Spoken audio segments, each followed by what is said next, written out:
ಸದ್ಗುಣಗಳ ಚಿಂತನೆ. ನಮ್ಮ ಬದುಕು ವ್ಯವಸ್ಥಿತವಾಗಬೇಕಾಗಿತ್ತಂದ್ರೆ, ನಮ್ಮ ಬದುಕು ಶಿಸ್ತು ಆಗಬೇಕಾಗಿತ್ತಂದ್ರೆ, ಸಂತೋಷದಿಂದ ಕೂಡಬೇಕಾಗಿತ್ತಂದ್ರೆ, ನಾವು ನಮ್ಮ ಬದುಕಿಗೆ ಒಂದು ರೂಪವನ್ನು ಕೊಡಬೇಕು. ಅದು ಸದ್ಗುಣಗಳಿಂದ ಸಾಧ್ಯ. ಈಗ ನಮ್ಮ ಹೊಲ ಚಂದ ಕಾಣಬೇಕಾಗಿತ್ತಂದ್ರೆ ನಾವೇ ಅದಕ್ಕೆ ವ್ಯವಸ್ಥೆ ಮಾಡಬೇಕು. ಬಿಟ್ರಂದ್ರೆ ಅದು ಕಸ ಆಗಿ ಹೋಗ್ತದೆ. ಅಲ್ಲಿ ಒಳಗೆ ಹೋಗಕ್ಕೆ ಬರೋದಿಲ್ಲ, ಹಂಗಾಗಿಬಿಡ್ತದೆ. ಅದನ್ನು ಹಸನು ಮಾಡಿ ಪ್ರಯತ್ನದಿಂದ ಸ್ವಚ್ಛ ಮಾಡಿ ಎಲ್ಲ ಕಡೆ ಚಲೋ ಗಿಡ ಹಚ್ಚಿ ವ್ಯವಸ್ಥೆ ಮಾಡಿಬಿಟ್ರೆ ಆ ಹೊಲ ನೋಡೋರಿಗೂ ಚಂದ, ನಮಗೂ ಆನಂದ, ಮತ್ತು ಅದು ನಮ್ಮನ್ನು ಶ್ರೀಮಂತರಾಗಿ ಮಾಡ್ತದೆ. ಭೂಮಿ ತಾಯಿ ನಮಗೆ ಶ್ರೀಮಂತರನ್ನಾಗಿ ಮಾಡ್ತಾಳೆ ಯಾವಾಗ ನಾವು ಅದನ್ನು ಸ್ವಚ್ಛ ಇಟ್ಟರೆ. ಹಂಗೆ ನಮ್ಮ ನಮ್ಮ ಬದುಕನ್ನು ಅಮೃತವಾಗಿ ಮಾಡಬೇಕಾಗಿತ್ತಂದ್ರೆ ನಮ್ಮ ಮನಸ್ಸಿನ ಹೊಲವನ್ನು ನಾವು ಸ್ವಚ್ಛಾಗಿಡಬೇಕು. ಅದು ಬಹಳ ಮಹತ್ವದ್ದು. ಅದಕ್ಕೆ ನಾವು ತಪಸ್ಸ ಮಾಡಬೇಕಾಗ್ತದೆ. ಅಂದಾಗ ಅದು ಸಾಧ್ಯ ಆಗ್ತದೆ. ನಮ್ಮ ಮನಸ್ಸಿಗೆ ಬಂದಂಗೆ ನಾವು ಮಾಡ್ತೇವೆ ಅಂತಂದ್ರೆ ಅದು ಯಾವುದನ್ನು ಮಾಡಿದರೆ ನಮ್ಮ ಬದುಕು ಸುಂದರವಾಗ್ತದೆ ಅದನ್ನು ನಾವು ಪ್ರಯತ್ನಪೂರ್ವಕವಾಗಿ ಮಾಡೋದು. ತಾನಕ್ಕೆ ತಾನ ಆಗೋದಲ್ಲ. ಸಾಕ್ರಟೀಸ್ ಅಂತ ಒಬ್ಬ ಆಗೋದು ಇಲ್ಲ, ಅಥೆನ್ಸ್ ಪಟ್ಟಣ ಬಹಳ ದೊಡ್ಡ ಜ್ಞಾನಿ. ಅವ ಏನು ಮಾಡ್ತಿರ್ಲಿಲ್ಲ, ಸುಮ್ಮನೆ ಕುಂಡಿರ್ತಿದ್ದ. ಅವನ ಮುಂದೆ ಆ ದೇಶದ ಆ ಪಟ್ಟಣದ ಎಲ್ಲ ಯುವಕರು ಬಂದುಕೊಂಡಿರ್ತಿದ್ರು. ಬಹಳ ದೊಡ್ಡ ಶ್ರೀಮಂತರವ್ರು, ದೊಡ್ಡ ಮುತ್ತು ರತ್ನ ವ್ಯಾಪಾರಿಗಳು, ರಾಜರ ಮಕ್ಕಳು ಎಲ್ಲರೂ ಇದ್ದರು. ಅವ ಮಾತ್ರ ಹರಕಂಗಿ ಹಾಕೊಂಡ ಇರ್ತಿದ್ದ. ಯಾವುದನ್ನು ಮುಟ್ಟಿರಲಿಲ್ಲ, ಯಾವುದು ತಲೆಗೆ ಹಚ್ಕೊಂಡಿರಲಿಲ್ಲ. ಅವನಿಗೆ ಅವ್ರ ಕಿಸೆ ಕಡೆ ಲಕ್ಷ್ಯ ಇರಲಿಲ್ಲ, ಅವರ ಹೃದಯ ಕಡೆ ಲಕ್ಷ್ಯ ಇತ್ತು. ಈ ಯುವಕರ ಹೃದಯ ಸ್ವಚ್ಛ ಆಗಲಿ, ಎಲ್ಲ ಮಾತೆಯರ ಹೃದಯ ಸ್ವಚ್ಛ ಆಗಲಿ, ಈ ಈ ಪಟ್ಟಣ ನಂದನವನವಾಗಲಿ, ಸಂತೋಷದಿಂದ ಕೂಡುವಂಗಾಗಲಿ ಅಂತ ಅವನಿಗೆ ಅಷ್ಟು ಮಾಡ್ತಿದ್ದ. ಅವಾಗ ಒಂದು ದಿನ ಆ ಊರೊಳಗೆ ಒಬ್ಬಾಕಿ ನರ್ತಕಿ ಇದ್ಲು. ನರ್ತಕಿ ಅಂದ್ರೆ ಗೊತ್ತಾಗ್ತದಲ್ಲ, ಡ್ಯಾನ್ಸ್ ಮಾಡೋದು. ಅವ್ರ ಮನೆ ಬಾಗಲ ಯಾವಾಗಲೂ ತೆಗೆದದ್ದೇ ಎಲ್ಲರಿಗೂ. ಹಂಗೆ ಅಲ್ಲಿ ಎಲ್ಲ ಯುವಕರು ಬಂದರು. ಅಲ್ಲಿ ಹೋಗೋ ಯುವಕರು ಜೀವನ ಒಂದು, ಇವನು ಬಲ್ಲೆಕ್ಕೆ ಬರೋ ಯುವಕರ ಜೀವನ ಒಂದು. ಎಷ್ಟು ವ್ಯತ್ಯಾಸ! ಅಲ್ಲಿ ಹೋದ್ರೆ ಜೀವನದ ಸೊಬಗ ಕೆಟ್ಟು ಬಿಡ್ತಿತ್ತು. ಇಲ್ಲಿ ಬಂದ್ರೆ ಜೀವನಕ್ಕೊಂದು ಸೊಬಗ ಏರ್ಕೋತ ಹೋಗ್ತಿತ್ತು. ಏನು ಬದುಕಿದ್ರು ಅದ್ಭುತ ಅನ್ನುವಂಗೆ ಆಗ್ತಿತ್ತು. ಎಷ್ಟು ಎರಡು ವ್ಯತ್ಯಾಸ, ಎಲ್ಲಿ ಹೋಗಬೇಕು ಎಲ್ಲಿ ಹೋಗಬಾರ್ದು. ಒಂದು ದಿನ ಆ ನರ್ತಕಿನ ಸಾಕ್ರಟಿಸನ್ ಬಲ್ಲೆಕ್ಕೆ ಬಂದು ಸಾಕ್ರಟಿಸ್ಗೆ ಹೇಳಿದ್, ಈ ಎಲ್ಲ ಹುಡುಗರಿಗೆ ನೀ ಹೇಳಕತ್ತಿಲ್ಲ, ಎಷ್ಟು ದಿವಸ ಆತು ಅಂತ ಕೇಳಿ. ಅವಾಗ ಸಾಕ್ರಟಿಸ್ ಹೇಳಿದ, 20 ವರ್ಷ ಆತು ಈ ಹುಡುಗರು ಹಂಗ ಬೇರೆದವ್ರು ಬರತ್ತಾರ, ನಾ ಹಂಗ ಹೇಳಕತ್ತೀನಿ ಅಂತ ಅವ ಹೇಳಿದ. ಅವ ಏನು ಹೇಳ್ತಿರ್ಲಿಲ್ಲ, ಪ್ರಶ್ನೆ ಮಾಡ್ತಿದ್ದ. ಅವ ಕಲಿಸೋ ರೀತಿ ಬಾರಿ, ಹಿಂಗೆ ಮಾಡ್ರಿ ಅಂತ ಏನು ಹೇಳ್ತಿರ್ಲಿಲ್ಲ. ಕಲಿಸೋದು ಹೆಂಗಂದ್ರೆ ಅವ ಸುಮ್ಮನೆ ಪ್ರಶ್ನೆ ಮಾಡವ. ಈಗ ಚಲೋ ಬೆಳೆ ಬೆಳೆದಿರಿಪ್ಪ, 4 ದನಗಳನ್ನ ಬಿಟ್ರೆ ಬೆಳೆ ಸುಧಾರಿಸ್ತಾವೋ ಏನು ಅವು ಹಾಳಾಗ್ತಾವು? ಇಷ್ಟ ಕೇಳಿಗಪ್ಪ. ಅವಕ್ಕೆ ಬೇಲಿ ಹಾಕ್ಲಾರ್ದ, ಅವತ್ರನ್ನ ಕಟ್ಟಿ ಹಾಕ್ಲಾರ್ದ ಬಿಟ್ರಿ ಅಂದ್ರೆ ಬೆಳೆ ಹಾಳಾಗ್ತಾವೋ ಏನು ಚಲೋ ಉಳಿತಾವೋ ಅಂತ ಅವ್ರಿಗೆ ಕೇಳವ. ಅವಾಗ ಅವ್ರಿಗೆ ಸಹಜ ಉತ್ತರ ಬರ್ತಿತ್ತು, ದನ ಬಿಟ್ರೆ ಬೆಳೆ ಹೆಂಗೆ ಉಳಿತಾವ್ರಿ, ಹಂಗೆ ನಮ್ಮ ಮನಸ್ಸು ಬಿಟ್ರೆ ಹಿಂಗಾಗ್ತದೆ. ಇಷ್ಟ ಎಷ್ಟು ಸರಳ, ದೊಡ್ಡ ಜ್ಞಾನ ಆದ್ರೆ ಸರಳ ಹೇಳ. ಹಂಗೆ ಕುಣಿಕಿ ಬಿಚ್ಚಿ ಬಿಟ್ಟಂಗೆ ಬಿಟ್ರೆ ಎಲ್ಲೆರೆ ಹೋಗಿ ಬಾಯಿ ಹಾಕಾಕತ್ತಂದ್ರೆ ಜೀವನ ಹೆಂಗೆ ಇರ್ತದೆ? ಜೀವನದ ಸಂತೋಷದ ಬೆಳೆ, ಆನಂದದ ಬೆಳೆ ಎಲ್ಲ ಹಾಳು ಮಾಡ್ತಾವ. ಕಟ್ಟೋದು ಭಾಳ ಮಹತ್ವ ಅಂತ ಹೇಳ್ತಿದ್ದ. ಎಷ್ಟು ಪ್ರಶ್ನೆ ಬರೀ ಹಿಂಗ. ಅವಾಗ ಆ ನರ್ತಕಿ ಬಂದು ಸಾಕ್ರೆಟಿಸಿಗೆ ಕೇಳಿದ, 20 ವರ್ಷ ಆತಂತ ಹೇಳಿದ. ಅವಾಗ ಆಕೆ ಅಂದು, ನೀ 20 ವರ್ಷ ಆತ ಇವ್ರನ್ನ ಸುಧಾರಿಸಾಕತ್ತಿ, ನನಗೆ ಒಂದ ದಿನ ಕೊಟ್ಟು ನೀ ಇವ್ರನ್ನ ಹಾಳ ಮಾಡಿಬಿಡ್ತೀನಿ ಅಂತ. ನೀ 20 ದಿನ ಸುಧಾರಿಸಿ ನಂಗೆ 1 ದಿನ ಕೊಡ ಸಾಕು, ನನ್ನ ಕಡೆ ಕಳಿಸಿ ಇವ್ರನ್ನ, ಹೋಯ್ತು ಮುಗೀತು ಕೆಲಸ. ಅವಾಗ ಸಾಕ್ರೆಟಿಸ್ ಅಂದ, ಕೆಡಸಾಕ ನೀ ಯಾಕೆ ಬೇಕು, ಬಿಟ್ಟು ಬಿಟ್ರೆ ಹಾಳಾಕ ಹುಡುಗರು ಅಂದ. ಈಗ ಗುಡ್ಡದಾಗ ಕಲ್ಲು ಮ್ಯಾಲ ಒಯ್ಬೇಕಂದ್ರೆ ತ್ರಾಸ ಐತಿ, ಮ್ಯಾಲಿಂದ ಕೆಳಗೆ ಬಿಡ್ಬೇಕಂದ್ರೆ ಅದಕ್ಕೇನು ದೊಡ್ಡ ಸಾಹಸ ಬೇಕೇನು, ಉಳಿಸ್ಬಿಟ್ರೆ ಬೀಳ್ತಾವ. ಹಂಗೆ ಇದು ಜಗತ್ತ. ನಾವು ಮನಸ್ಸಿಗೆ ಬಂದಂಗೆ ಮಾಡ್ತೀವಿ ಅಂತಂದ್ರೆ ಒಂದು ಸುಂದರ ಜೀವನವನ್ನು ಕಟ್ಕೊಳ್ಳಿಕ್ಕೆ ಆಗ್ತದೆ ಅಂತ ಹೇಳಕ್ಕಾಗೋದಿಲ್ಲ. ಅದಕ್ಕೆ ನಾವು ವ್ಯವಸ್ಥೆ ಮಾಡಬೇಕಾಗ್ತದೆ. ಈಗ ಹೊಲದಾಗ ಬೆಳಿಬೇಕಂತೀರಿ, ನೀರು ಬಿಡೋದಿರ್ತೈತಿ, ಕವಲಿ ಮಾಡಿಲ್ಲ ಏನಿಲ್ಲ, ಸುಮ್ಮ ನೀರು ಬಿಟ್ರೆ. ನಮ್ಮ ಕಡೆ ಭಾಳ ನೀರು ಅದಾವು, 10 ಬೋರ್ ಅದಾವ ಅಂತೇಳಿ ಎಲ್ಲ ಬೋರ್ ಚಾಲು ಮಾಡಿಬಿಟ್ಟ, ಬೆಳೆ ಬರ್ತಾವೆ. ಅದಕ್ಕೆ ಮೊದಲು ಚೆಂದಾಗೆ ಕವಲಿ ಮಾಡ್ಕೋಬೇಕಾಗ್ತದೆ. ಎಲ್ಲಿ ನೀರು ಹೋಗಬೇಕು, ಎಲ್ಲಿ ನೀರು ಹೋಗಬಾರ್ದು, ಎಲ್ಲ ಕವಲಿ ಮಾಡ್ಕೊಂಡು ನೀರು ಬಿಡ್ಬೇಕಾಗ್ತದೆ. ಅದಕ್ಕೆ ಕವಲಿಗೋಟ ಹೋದ್ರೆ ಒಂದು ಚಲೋ ಬೆಳೆ ಬರ್ತದೆ. ಇಲ್ಲ ಅಂದ್ರೆ ನೀರು ಅದಾವಂತೇಳಿ ಒಮ್ಮಲಿಗೆ ಬಿಟ್ಟು ಎಲ್ಲ ಬೆಳೆ ಅದು ಇದು ಎಲ್ಲ ಕಿತ್ಕೊಂಡು ಮಣ್ಣು ಕಿತ್ಕೊಂಡು ಹೋಗೇ ಬಿಟ್ಟಿತ್ತಿಲ್ಲ. ಬ್ಯಾರೆದವ್ರ ಹೊಲಕ್ಕೆ ತನ್ನ ಹೊಲದಾಗಿನ ಮಣ್ಣನೂ ಹೋಯ್ತು, ಬ್ಯಾರೆದವ್ರ ಹೊಲದಾಗಿನ ಮಣ್ಣನೂ ಹೋಯ್ತು. ಅದಕ್ಕೆ ವ್ಯವಸ್ಥೆ ಅನ್ನೋದು ಬಹಳ ಮಹತ್ವದ್ದು. ಭಗವಂತ ಇಲ್ಲಿ ಹೇಳ್ತಾನ ನೋಡು, ಕೆಲವು ಗುಣಗಳನ್ನು ನಾವು ಬೆಳೆಸ್ಕೋಬೇಕು. ಕೆಲವೊಂದು ಹುಟ್ಟತನ ಕೆಲವರೊಳಗೆ ಇರ್ತಾವ ಚಲೋ, ಆದ್ರೆ ನಾವು ಕುತ್ಕೊಂಡು ವಿಚಾರ ಮಾಡಿ ಅವ್ರನ್ನ ಇನ್ನೂ ಚೆನ್ನಾಗಿ ಬೆಳೆಸ್ಬೇಕು. ಹೇಳಿಲ್ಲ ಎಷ್ಟು ವಿಶೇಷ ಅದು. ಅಭಯಂ ಸತ್ವ ಸಂಶುದ್ಧಿ, ಜ್ಞಾನ ಯೋಗ ವ್ಯವಸ್ಥಿತಿ, ದಾನ ದಮಃ ಯಜ್ಞ ತಪ ಸ್ವಾಧ್ಯಾಯ ಆರ್ಜವ, ಹಿಂಗ ಎಲ್ಲ ಒಂದು 30-35 ಗುಣ ಹೇಳ್ತಾ. ಇವತ್ತರ ನಮ್ಮ ಜೀವನದಾಗ ಬೆಳೆಸ್ಕೋಬೇಕು. ಯಾರು ದೊಡ್ಡವ್ರಂತ ಆಗ್ಯಾರ ಅವ್ರ ಇಂಥ ಸದ್ಗುಣಗಳಿಂದಲೇ ದೊಡ್ಡವ್ರಾಗ್ಯಾರ. ಬರೇ ಕಿಸೆದಿಂದ ದೊಡ್ಡವ್ರಾಗ್ಯಾರಂತಲ್ಲ, ಬಹಳ ವ್ಯಾಯಾಮ ಮಾಡಿ ಶಕ್ತಿಯಿಂದ ದೊಡ್ಡವ್ರಾಗ್ಯಾರಂತಲ್ಲ. ಎಲ್ಲಿ ಗಾಂಧೀಜಿ ಅವ್ರಿಗೆ ಶಕ್ತಿ ಇತ್ತಪ್ಪ? ಮೈ ಹಿಂಗಿತ್ತು, ಮೈ ಮೇಲೆ ಬಟ್ಟೆ ಇರಲಿಲ್ಲ, ಒಂದ ಕೈಯೊಳಗೆ ಕೋಲ, ಆದ್ರೆ ಎಂಥ ಅದ್ಭುತ ಬ್ರಿಟಿಷ್ ಸಾಮ್ರಾಜ್ಯವ ನಡಗಿಸಿಬಿಡ್ಬೇಕು. ಎಂಥ ಅದ್ಭುತ. ಒಬ್ಬ ವ್ಯಕ್ತಿ ಸಾಮಾನ್ಯನಿಂದ ಅಸಾಮಾನ್ಯ ಆಗೋದು ಸದ್ಗುಣಗಳಿಂದ. ಅದನ್ನು ಕಲಿ. ದಾನ ಎಂಥ ಸದ್ಗುಣ ಅದು ಭಾಳ ಮಹತ್ವದ್ದು. ಸಮಾಜವನ್ನು ಒಂದು ಸಮಸ್ಥಿತಿಯೊಳಗೆ ಇಡಬೇಕಾಗಿತ್ತಂದ್ರೆ ದಾನ ಅನ್ನೋ ಸದ್ಗುಣವನ್ನು ಬೆಳೆಸ್ಕೋಬೇಕು. ಯಾವುದನ್ನು ತಗೊಂಡು ಹೋಗ್ತೀನಿ ವಿಚಾರ ಮಾಡು ಹೋಗಾಗ, ನೀ ಮಾಡಿದ ಪುಣ್ಯ ನಿನ್ನನ್ನು ಹಿಡಿದಿತ್ತೇ ವಿನಃ ನಿಂದು ಉಳಿದದ್ದೇನಾರ ಹಿಡಿತದ ಅಂತ ತಿಳ್ಕೋಬೇಕ. ಅದು ಎಷ್ಟು ಆಶ್ಚರ್ಯ. ದಾನ ಸುಮ್ಮನೆ ಕೊಡ್ತಿರ್ಬೇಕು. ಅದಕ್ಕೆ ಅವ ಹೇಳ್ತಾನೆ, ಎಲ್ಲರೇ ಕೊಡೋದಲ್ಲ, ಸರಿಯಾದ ಸಮಯದೊಳಗೆ ಸರಿಯಾದ ವ್ಯಕ್ತಿಗೆ ಸರಿಯಾದ ರೀತಿಯ ದಾನವನ್ನು ಮಾಡಬೇಕು. ಅದು ಬಹಳ ಮಹತ್ವದ್ದು. ಕೊಟ್ಟದ್ದು ತಗೊಂಡವ್ರಿಗೆ ಸಂತೋಷ ಕೊಡ್ತಿರ್ಬೇಕು.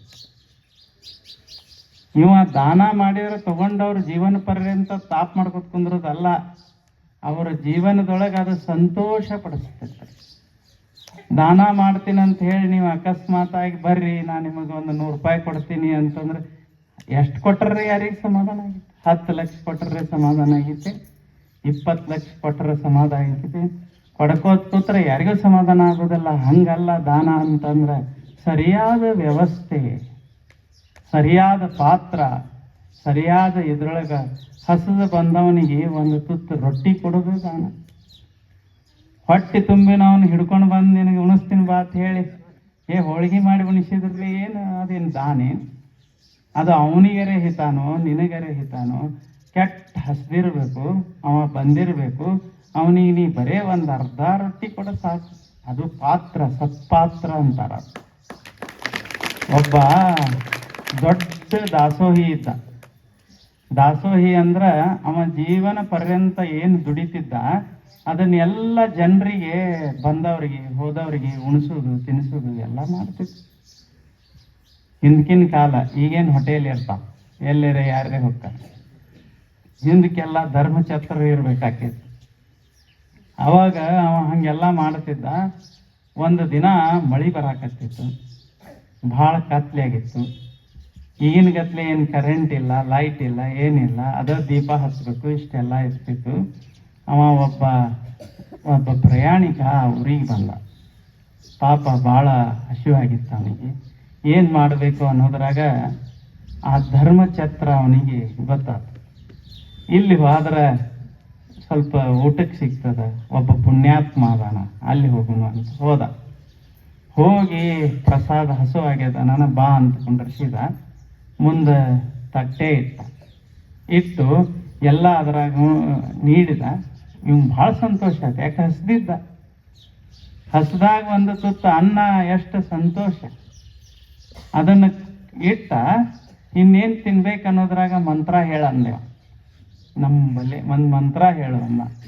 ಅವ ಅಂದ, ನಮಗೆ ಮಂತ್ರಗಿಂತ ಹೇಳಕ್ಕೆ ಬರೋದಿಲ್ಲ ನಾವು. ಇಲ್ಲ, ನಾ ಹೇಳ್ತೀನಿ, ನೀ ಹೇಳು ಅನ್ನೋ. ನಾವು ಮಂತ್ರ ಅದು ಹೇಳೋದಿಲ್ಲ ನಾವು. ಯಾರು ಊಟ ಮಾಡೋ ಹಂಗಂದ್ರೆ ನಾವು ಊಟ ಕೊಡೋದಿಲ್ಲ ನೀವು. ನಮ್ಮಲ್ಲಿ ಏನದ, ಮಂತ್ರ ಅನ್ಬೇಕು, ನೀ ಅಂದ ಮೇಲನ ಊಟ ಮಾಡಬೇಕು, ಹಿಂಗದ ಅಂತಂದ. ಇಲ್ಲ, ನಾವು ಯಾವ ಮಂತ್ರ ಅದು ಕಲ್ತಿಲ್ಲ, ಹಂಗಂದ್ರೆ ನಮ್ಮ ಊಟ ನಿಮಗಲ್ಲ. ಅವೆಲ್ಲ ಮಂತ್ರ ಯಾರು ಕಲ್ತಾರ? ಹಿಂಗಿದ್ದವ್ರಿಗೆ, ಅಡ್ಡ ವಿಭೂತಿ ಹಚ್ಕೊಂಡವ್ರಿಗೆ ನಮ್ಮ ಊಟ, ನಿಮಗಲ್ಲ ಅಂತಂದು ಎಬ್ಬಿಸಿ ಕಳಿಸ್ಬಿಟ್ಟ. ಹೋದವ. ಹೋಗಾನ ಇವ ಎಲ್ಲ ಮುಗಿಸಿ ರಾತ್ರಿ ಮಲ್ಕೊಂಡಿದ್ದ. ಕನಸ್ನ್ಯಾಗ ದೇವ್ರು ಬಂದ. ಏನು ಮಾಡಿದ್ಯೋ ಇದೆಲ್ಲ ನೀ ಅಂತಂದವ ದೇವ್ರ. ಭಗವಂತನೇ ಇವತ್ತು ಏನು ಮಾಡೋದು, ಅವನು ಮಂತ್ರನ ಹೇಳಿಲ್ಲ, ಅವನಿಗೆ ಹೆಂಗೆ ಊಟ ಕೊಡೋದು ಅಂದ. ನಿನ್ನ ನೆನಪು ಮಾಡ್ಕೊಂಡಿಲ್ಲವ. ಅವನಿಗೇನು ನನ್ನ ಹೊಗಳತ್ ಹೇಳಿನಿ? ಇಲ್ಲ, ನಿನ್ನ ನೆನಪು ಮಾಡ್ಕೊ ಅಂತ ಹೇಳಿನಿ. ಅವನು ನೆನಪು ಮಾಡ್ಕೊಂಡಿಲ್ಲ, ಅದಕ್ಕೆ ಊಟ ಕೊಟ್ಟಿಲ್ಲ. ಅವ 60-65 ವರ್ಷದ ಮುತ್ಯ ಇದ್ದ ಬಂದವ. ಅವಾಗ ದೇವ್ರು ಹೇಳಿದ, 65 ವರ್ಷ ಅವನ ನೆನಪು ಮಾಡ್ಕೊಂಡಿಲ್ಲ ಅಂದ್ರೆ ನಾನೇ ಊಟ ಕೊಟ್ಟಿನಿ, ಅವಂಗೆ ಎಲ್ಲ ಕೊಟ್ಟೀನಿ, ನೀ ಯಾಕೆ ತಲೆ ಕೆಡ್ಸ್ಕೊಂಡಿವ ನಾವು ಎಷ್ಟು. ಈಗ ಅವನು ಬದುಕ್ಯಾಲ ಏನು 65 ವರ್ಷ ಬದುಕ್ಯಾನಂದ್ರೆ ಅವನು ನನ್ನ ನೆನಪು ಮಾಡ್ಕೊಳ್ಳಿಲ್ಲ ಅಂದ್ರೆ ಅವಂಗೆಲ್ಲ ಕೊಟ್ಟೀನಿ, ಕೊಟ್ಟು ನಾನ ತಂಡಗದೀನಿ, ನೀ ಯಾಕೆ ಇಷ್ಟು ತಾಪ್ ಮಾಡ್ಕೊಂಡಿ. ಹಸದವ್ರಿಗೆ ಒಂದು ತುತ್ತು ಅನ್ನ ಕೊಡೋದು ಮಹತ್ವೇ ವಿನಃ ಏನಾರೇ ಮಾಡ್ಕೋತ ಹೊಟ್ಟೆ ತುಂಬಿದವ್ರಿಗೆ ಹಿಡಿದು ತಂದು ಹೋಳಿಗೆ ಹುಗ್ಗಿ ತಿನ್ನಿಸಿದ್ರಿ ಎಲ್ಲಿ ಬಂದು. ಅದಕ್ಕೆ ಸರಿಯಾದ ಸಮಯದೊಳಗೆ, ಸರಿಯಾದ ಇದರೊಳಗೆ ಸ್ವಲ್ಪ ಕೊಡೋ ಗುಣ ಇರ್ಬೇಕು. ಇದನ್ನು ಬೆಳೆಸ್ಕೊಳ್ಳೋದು ಎಲ್ಲಿದು ಕೊಡೋದ್ರಿ ಅಂತ ಅನಿಸ್ತಿರ್ಬೇಕು, ಆದರೂ ಕೊಡ್ತಿರ್ಬೇಕು. ಹಂಗ ಅದರಿಂದ ಏನಾಗ್ತದ, ಮನಸ್ಸ ಹದ ಆಗ್ತದ. ಲೋಭ ಗುಣ ಅಳಿತದ. ಲೋಭ ಅಂದ್ರೆ ಏನಿದ್ದದ್ದೆಲ್ಲ ನನಗ ಬೇಕತ್ತು ಒಂದು ತಯಾರಾಗಿರ್ತದ ಮನಸ್ಸಿನಾಗ. ಏನಿದ್ದದ್ದೆಲ್ಲ ನನಗೆ, ಯಾರಿಗಾರೆ ಒಂದಿಟ್ಟು ಒಳ್ಳೇದಾತಂದ್ರೆ ಅವ್ರಿಗೆ ಯಾಕಾತು, ನನಗಾದ್ರೂ ಚಲೋ ಇತ್ತಲ್ಲ ಅನ್ನೋದು. ಅದು ಏನಾದರೂ ನನಗೆ ಎಷ್ಟು ಕೊಟ್ಟರು ಸಮಾಧಾನ ಇಲ್ಲ ಅನ್ನೋ ಒಂದು ಮನಸ್ಸು ತಯಾರಾಗಿರ್ತದಲ್ಲ, ಅಂಥ ರೋಗ ಅದು. ಆ ರೋಗಿಗೆ ಏನಾರೇ ಔಷಧ ಅಂತಿದ್ರೆ ಅದ ದಾನ. ಇದನ್ನು ಬೆಳೆಸ್ಕೋ, ಅದು ಕಡಿಮೆ ಆಗ್ಕೋತ ಹೋಗ್ತದ. ಅವಾಗ ಅನ್ಸಾಕ್ ಶುರು ಆಗ್ತದ, ಸಾಕು ದೇವ್ರು ಎಷ್ಟು ಕೊಟ್ಟಾನ ಸಾಕು, ಚೆನ್ನಾಗಿ ದುಡಿಯೋಣ, ಚೆನ್ನಾಗಿ ಗಳಿಸೋಣ, ನನಗಷ್ಟ ಅಲ್ಲ ಎಲ್ಲರಿಗೂ ಒಂದಿಷ್ಟು ತಿನ್ನಿಸೋನು ಅಂತ ಶುರು ಆಗ್ತದೆ. ರೈತರು ಎಷ್ಟು ಚಲೋ ಇರ್ತಾರೆ, ಎಲ್ಲ ಬೆಳೆದಿರ್ತಾರ. ಮಸ್ತಾಗಿ ಮೆಕ್ಕಿ ತೆಣಿ ಅದು ಬಂದಾಗ ಕರೆದು ಮಾಡಿ ಅವು ಮೆಕ್ಕಿ ತೆಣಿ ಮುರಿದು ಸುಟ್ಟು ತಿನ್ಸಂಗಿಲ್ಲ. ಅದ ಒಬ್ಬ ವ್ಯಾಪಾರಿ ಅಂಗಡಿಯಾಗ ಮೆಕ್ಕಿನ ತೆಣಿ ಕರೆದು ತಿನ್ನಿಸ್ತಾನೆ. ಅವ ಒಂದು ಕಾಳು ಕೊಡಬೇಕಾದ್ರೂ 1 ರೂಪಾಯಿ. ಅನ್ನೋದಿಲ್ಲ. ಅವಂಗೆ ಎಲ್ರಿ ಒಂದು ಇಲಿ ಒಂದು ಈಟ್ ತಿತ್ತಂದ್ರೆ ಜೀವ ಹೋದಂಗೆ ಆಗ್ತದೆ, ನಂದು 10 ರೂಪಾಯಿ ಹೋಯ್ತು ಅಂತ. ರೈತಂದು ಹಂಗಲ್ಲ, ಬರ್ರಿ ಬರ್ರಿ ಅಂತ ಹೇಳಿ ಸುತ್ತಮುತ್ತಿನವ್ರನ್ನ ಕರೆಸಿ ಅದನ್ನ ಏನಂತೀರದು, ಕಂಟಿ ಗಿಂಟಿ ಉರಿ ಹಚ್ಚಲ್ಲ, ಅದನ್ನೇನು ಕಿಚ್ಚು ಅಂತಾರ. ಅದು ಕಿಚ್ಚು ಮಾಡಿ ಅದರಾಗ ಅದನ್ನು ಸುಟ್ಟು ಮತ್ತದರ ಜೊತೆ ಅಡಿಗೆ ಮಾಡಿಸಿ ಮಜ್ಜಿಗೆ ಮಾಡಿಸಿ ತಿನ್ನಿಸೋದ್ರಾಗಿರೋ ಆನಂದ ಇನ್ಯದರಾಗದ ಹೇಳಿ, ಎದರಾಗದ. ಅದನ್ನು ತಿನ್ನಿಸಿ ತಿಂದವರೊಳಗೆ ಆದ ಸಂತೋಷ ನೋಡಿ ನಮಗೊಂದೇನು ಆನಂದ ಆಗ್ತದಲ್ಲ, ಸಾತ್ವಿಕ ಆನಂದ, ಅದೇ ಭಗವಂತನ ದರ್ಶನ. ಭಗವಂತ ದರ್ಶನ ಕೊಡೋದೇ ಆ ರೂಪನ್ಯಾಗ. ಇಂಥವು ಲಕ್ಷಣ, ಇಂಥವನ್ನ ಎಲ್ಲ ಸಂದರ್ಭಗಳನ್ನು ನಾವು ಬಿಟ್ಟು ಇನ್ನು ಯಾವ ದೊಡ್ಡ ದೊಡ್ಡ ಪೂಜೆ ಮಾಡಿದ್ರಿ ಎಲ್ಲಿ ಸಮಾಧಾನ ಆಗಿತ್ತು? ಮೊದಲ ಇದು ಬಹಳ ಮಹತ್ವದ್ದು. ಎಷ್ಟು ಚಲೋ ಇಲ್ಲ? ದಾನ, ದಮ, ಮುಂದಿಂದ ಹೇಳ್ತಾರ ದಮ, ಇದು ಅದಕ್ಕಿಂತ ಚಲೋ, ಬಹಳ ಮಹತ್ವದ್ದಿದು. ನಮ್ಮ ಜೀವನ ಸೀದಾ ನಾವು ಎಲ್ಲಿ ಹೋಗ್ಬೇಕು ಅಲ್ಲಿ ಹೋಗ್ಬೇಕಾಗಿತ್ತಂದ್ರೆ, ನಮ್ಮ ಗಾಡಿ ಎಲ್ಲಿ ಹೋಗ್ಬೇಕು ಅಲ್ಲಿ ಒಗ್ಗಾಲಿ ಆಗಲಾರ್ದ ಹೋಗ್ಬೇಕಾಗಿತ್ತಂದ್ರೆ ಈ ಗುಣ ಇರಬೇಕು, ದಮ ದಮ ಇರಬೇಕು. ದಮ ಅಂತಂದ್ರೆ ಎಲ್ಲಿ ಬೇಕಾದಲ್ಲಿ ಕೈ ಹಾಕೋದಲ್ಲ, ಎಲ್ಲಿ ಬೇಕಾದಲ್ಲಿ ಮನಸ್ಸಿಗೆ ಬಂದಲ್ಲೆಲ್ಲ ಕಣ್ಣು ಹಾಕೋದಲ್ಲ, ಮನಸ್ಸಿಗೆ ಬಂದಲ್ಲೆಲ್ಲ ಕಿವಿ ಕೊಡೋದಲ್ಲ. ಇವು ಏನು ಅದಾವ ಪಂಚ ಅಂತಿಲ್ಲ, ಪ್ರಪಂಚ ಇವೆಲ್ಲ. ನಾವು ಮಾಡೋದೇನು, ಸ್ವಲ್ಪ ನೋಡ್ತೇವೆ, ಸ್ವಲ್ಪ ಕೇಳ್ತೇವೆ, ಸ್ವಲ್ಪ ಮುಟ್ತೇವೆ, ಸ್ವಲ್ಪ ಮೂಸಿಸ್ತೇವೆ, ಸ್ವಲ್ಪ ರುಚಿಸ್ತೇವೆ. ಇಲ್ಲೇ ಇವತ್ತನ್ನು ಬಿಟ್ಟರೆ ಇನ್ನು 6ನೇದು ಏನು ಮಾಡ್ತೀವಿ ಹೇಳ್ತೀನಿ ನೋಡಿ. ಏನಾರೆ ನೀವು ಕಂಡು ಹಿಡಿದ್ರಿ ಅಂದ್ರೆ ಭಾಳ ಚಲೋ ಅದು 6ನೇದು. ಭಾಳ ಅಂದ್ರೆ ನೋಡು ಕೆಲಸ ಮಾಡ್ತೀವಿ, ಆಮೇಲೆ ಅದಕ್ಕೆ 5 ಅದಾವ. ಇಲ್ಲಾಂದ್ರೆ ಇನ್ನೊಂದು ಏನಾರ ಮಾಡ್ತಿದ್ರೆ ಅದೊಂದು ಇರ್ತಿತ್ತು. ಜ್ಞಾನೇಂದ್ರಿಯ ಅಂತ ಕರೀತಾರ. ಜ್ಞಾನೇಂದ್ರಿಯಗಳು ಯಾವ್ಯಾವು? ಕಣ್ಣ, ಕಿವಿ, ಮೂಗ, ನಾಲಿಗೆ, ಚರ್ಮ. ಇಲ್ಲ, ಇವ ನಮ್ಮ ಜೀವನ. ಸ್ವಲ್ಪ ಮುಟ್ಟಿ ಇದನ್ನು ಮುಟ್ಟಿದ್ರೆ ಎಷ್ಟು ಮೃದು ಅನಿಸ್ತದ, ಒಂದು ಆನಂದ ಅನಿಸ್ತೈತಿ. ಕೆಲವೊಂದು ಒರಟಿರ್ತಾವ, ಅದನ್ನು ಮುಟ್ಟಾನ ತಾಪ ಅನಿಸ್ತೈತಿ ಸ್ವಲ್ಪ. ಈಗ ಹಿತ ಅಷ್ಟ ತಂಪಲ್ಲ, ಬೆಚ್ಚಗಲ್ಲ. ಒಂದು ಸ್ವಲ್ಪ ಹಿತ ಇತ್ತಂದ್ರೆ ಈ ಚಳಿಗಾಲನ್ಯಾಗ ಸ್ವಲ್ಪ ಬೆಚ್ಚಗಂದಿತ್ತಂದ್ರೆ ಸಮಾಧಾನ ಅನ್ಸಂಗಿಲ್ಲ. ಚಲೋ 2 ಕೌದಿ ಹೊಚ್ಕೊಂಡ್ರೆ ಎಷ್ಟು ಆನಂದ ಆಕೈತಿ. ಅದ ಕೆಟ್ಟ ತಂಡ್ಯಾಗಿ ಕೂತೀವಂದ್ರೆ ಆನಂದ ಆಗುತ್ತೆ. ಚಲೋ ಅಂದ ನೋಡಿದೇವಿ, ಒಂದು ಹೂ ಅರಳೋದನ್ನು ನೋಡಿದೇವೆ ಅಂದ್ರೆ ಎಷ್ಟು ಆನಂದ ಆಗ್ತದೆ. ಅದ ಒಂದು ಗಟರ್ ನೋಡಿದೇವೆ ಅಂದ್ರೆ ಸಮಾಧಾನ ಆಗೋದಿಲ್ಲ. ಹಂಗೆ ನಾವು ಮಾಡೋದೇ ಇಷ್ಟೇ.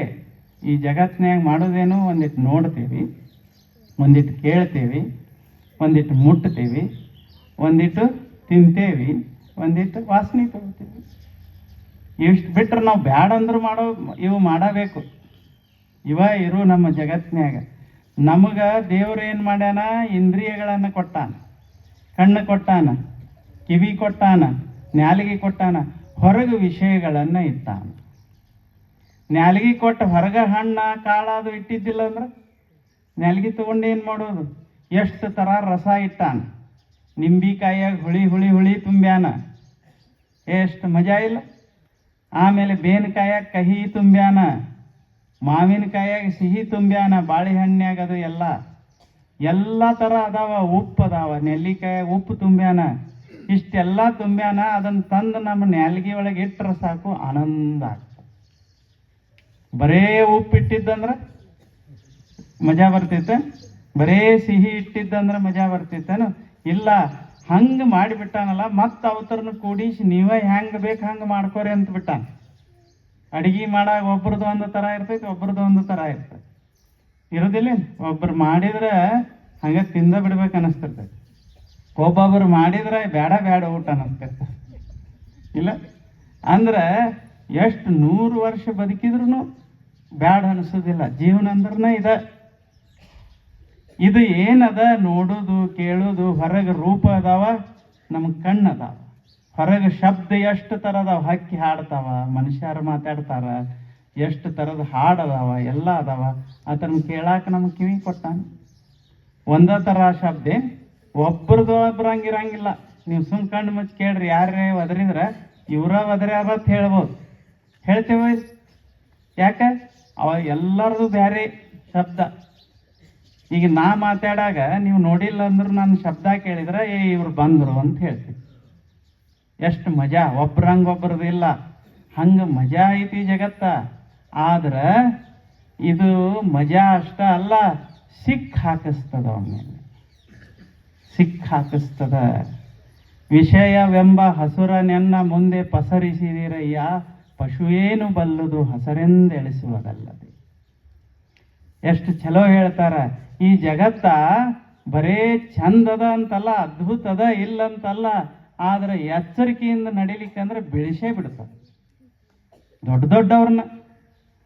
ಅದು ಒಂದು ಥರ ಈ ಹಾಸುಗಟ್ಟಿದ ಕಲ್ಲಿದ್ದಂಗೆ, ನೀರು ಬಂದು ಹಾಸುಗಟ್ಟಿರಂಗಿಲ್ಲ, ಅಲ್ಲಿ ಏನಾರ ಬಡಗ್ನೆ ಜಿಗದ್ ನಿಂದ್ರಾಕ ಹೋದ್ರೆ ಜರದ ಬಿದ್ದ ಬಿಡೋದಾಗ್ತದೆ, ಸೊಂಟರೆ ಮುರ್ಕೊಳ್ಳೋದಾಗ್ತದೆ. ಇಲ್ಲೇನು ಹಂಗೆ ಈ ಜಗತ್ನ್ಯಾಗ ಇದು ಸುಮ್ಮನೆ ಹೂವಿನ ಹಾಸಿಗೆ ಅಂತಲ್ಲ, ಇದು ಹಾವಸಿಗೆ ಕಲ್ಲಿದ್ದಂಗೆ. ಇಲ್ಲಿ ಒಂದೊಂದು ಹೆಜ್ಜೆ ಇಡಬೇಕಾದ್ರೆ ಎಚ್ಚರಿಕೆಯಿಂದ ಇಡಬೇಕು. ಒಂದು ಕಾಲು ಎತ್ತಿ ಇನ್ನೊಂದು ಇಟ್ಟು ಅದು ಗಟ್ಟಿ ಆದಮೇಲೆ ಇನ್ನೊಂದು ಇಡ್ಬೇಕು, ಅಂದ್ರೆ ಹಾವಸಿಗೆ ಕಲ್ ಮೇಲೆ ಬೀಳಂಗಿಲ್ಲ. ನಾ ಭಾರಿ ಓಡಾವ ಅದನ್ನಂತೇಳಿ ಅದ್ರಾಗ ಓಡಾಕ್ ಹೋದ್ರೆ ಹಲ್ಲೆಲ್ಲ 32 ಹಾದು. ಹಂಗೆ ಈ ಜಗತ್ತು ಹೆಂಗದ, ಎಲ್ಲಿ ಬೇಕಾದಲ್ಲಿ ಏನು ಬೇಕಾದ ಬಿಡಾಕ್ ಬರುತ್ತಲ್ಲ. ದಮ ಅಂತಂದ್ರೆ ಇವೇನದಾವ ಇಂದ್ರಿಯಗಳು ದನಗಳಿದ್ದಂಗೆ, ಇವತ್ತನ್ನು ಕಟ್ಟಿ ಹಾಕ್ಬೇಕಷ್ಟ. ಕಟ್ಟಿ ಹಾಕಿದ್ವಿ, ನಮ್ಮ ಹೊಲ ಚಲೋ ಇರ್ತದ. ಬಿಟ್ಟಿವಿ ಅಂದ್ರೆ ಅದು ಮುಂಜಾನೆ ಅನ್ನೋದ್ರಾಗ ಎಲ್ಲ ಹೊಲ ಸ್ವಚ್ಛ ಮಾಡಿರ್ತದೆ. ಎಷ್ಟು 20-30 ವರ್ಷ ಮಾಡಿದ ತಪಸ್ಸನ್ನ ಒಂದು ಕ್ಷಣದಾಗ ಮುಗಿಸ್ಬಿಡ್ತದೆ. 10 ವರ್ಷ ತಪಸ್ಸ ಮಾಡಿದ್ದ ವಿಶ್ವಾಮಿತ್ರ, ಏನಿಲ್ಲ ದೊಡ್ಡ ರಾಜ, ಎಲ್ಲ ಬಿಟ್ಟು ಬ್ರಹ್ಮ ಋಷಿ ಆಗ್ಬೇಕಂತ ಬಂದ. ಎಂಥ ಅವನ ಒಳಗೆ ಆಕಾಂಕ್ಷೆ ಹೇಳಿ, ಅವೇನು ಸಾಮಾನ್ಯ ಇದ್ದಂತಲ್ಲ, ದೊಡ್ಡ ರಾಜ ಇದ್ದವ, ಏನು ಬೇಕಾದಿತ್ತು. ಆದರೂ ಅವನಿಗೊಂದು ಒಳ್ಳೆ ವಿಚಾರ ಬಂತು, ಏನು ಇದೇನು ರಾಜ್ಯ ಯಾರು ಬೇಕಾದವ್ರು ಆಗ್ತಾರ, ನಾ ಬ್ರಹ್ಮ ಋಷಿ ಆಗ್ಬೇಕು. ಹೆಂಗೆ ವಶಿಷ್ಠ ಮಹರ್ಷಿಗಳಾಗ್ಯಾರೋ ಹಂಗೆ ನಾನು ಆಗ್ಬೇಕು ಅಂತ ಬಂದ. ಅವೇನು ಸಾಮಾನ್ಯ ಇರಲಿಲ್ಲ, ನಿಮ್ಮಂಥವ್ರ ಕೆಲಸ ಅಲ್ಲದು, ಅಂಥ ಬಲಾಢ್ಯ ಇಚ್ಛಾಶಕ್ತಿ ಇದ್ದವ್ರ ಕೆಲಸ. ನೀವು ಸುಮ್ಮ ಉಂಡು ಮಕ್ಕಳವರು, ಅವರೆಲ್ಲ ಭಾಳ ದೊಡ್ಡ ತಪಸ್ವಿಗಳು. ವಿಶ್ವಾಮಿತ್ರ ಹುತ್ತ ಕಾಡ್ನ್ಯಾಗ ಹೋದ, ಯಾರೂ ಬರಲಾರ್ದಲ್ಲಿ ಹೋದ. ಅಲ್ಲಿ ಅವನಿಗೇನು ಭಕ್ಷ್ಯ ಭೋಜ್ಯಗಳಿತ್ತು ಅಂತೇನಲ್ಲ, ಮನೆಯಾಗ ಏನು ಬೇಕಾಗ್ತಿದ್ದ, ಏನು ಬೇಕಾದಿರ್ತಿತ್ತು, ಹಣ್ಣುಗಳಿರ್ತಿದ್ವು, ಎಲ್ಲ ಇರ್ತಿದ್ದು. ಎಲ್ಲ ತ್ಯಾಗ ಮಾಡಿ, ಖಾರ ಇಲ್ಲ, ಉಪ್ಪಿಲ್ಲ, ಹುಳಿ ಇಲ್ಲ, ಏನಿಲ್ಲ, ತಪ್ಪಲಾ ತಿನ್ನವ, ಅಲ್ಲಿದ ನೀರು ಕುಡಿಯವ, ತಪಸ್ಸು ಮಾಡವ. ಹಿಂಗೆ 10 ವರ್ಷ ತಪಸ್ಸ, ಎಲ್ಲ ವ್ಯವಸ್ಥಿತ ಆಗಿತ್ತು. ಆ ಭೂಮಿ, ಅವನ ಮನಸ್ಸಿನ ಭೂಮಿ ಭಾರಿ ಬೆಳೆದು ನಿಂತಿತ್ತು.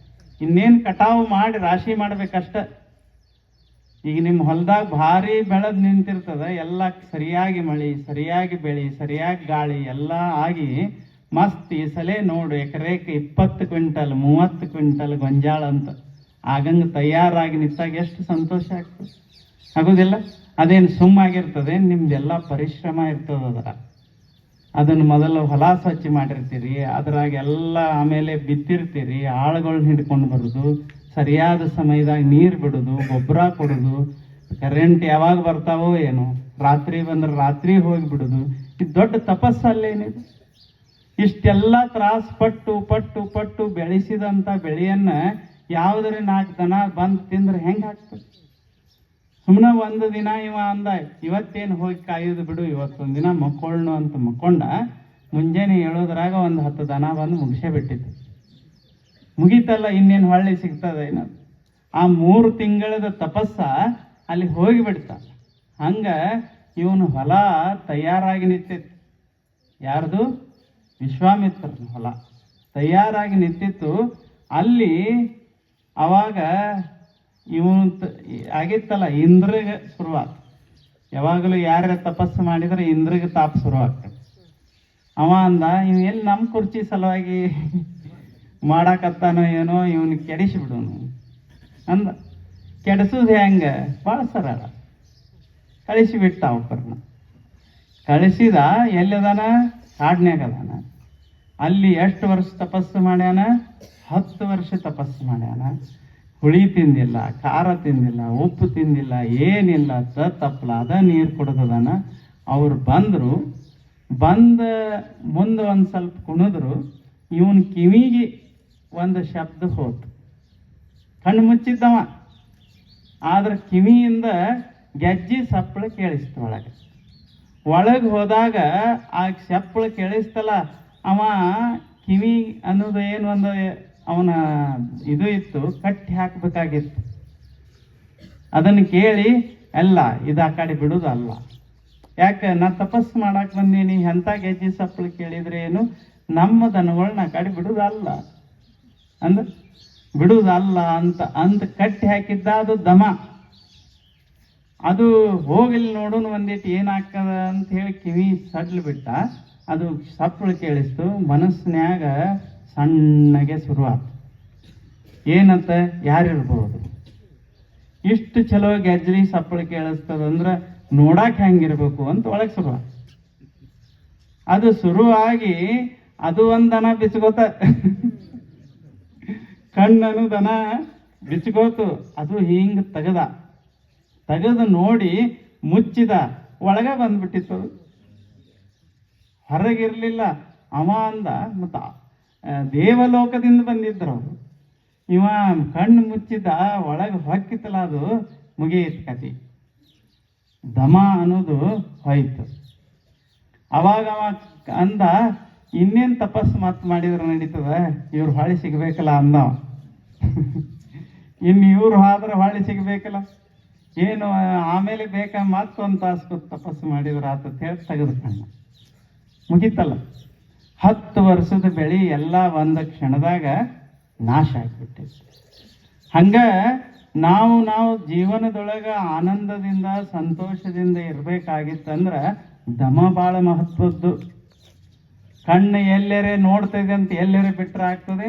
ರಾಮ ಹೆಂಗ? ರಾಮ ಸುಮ್ಮನೆ ಸೀತಾ ಮನಸ್ಸಿನೊಳಗೆ ಸೀತಾದೇವಿ ಅಂತ ಬಿಟ್ರೆ ಮತ್ತೊಂದಿಲ್ಲ.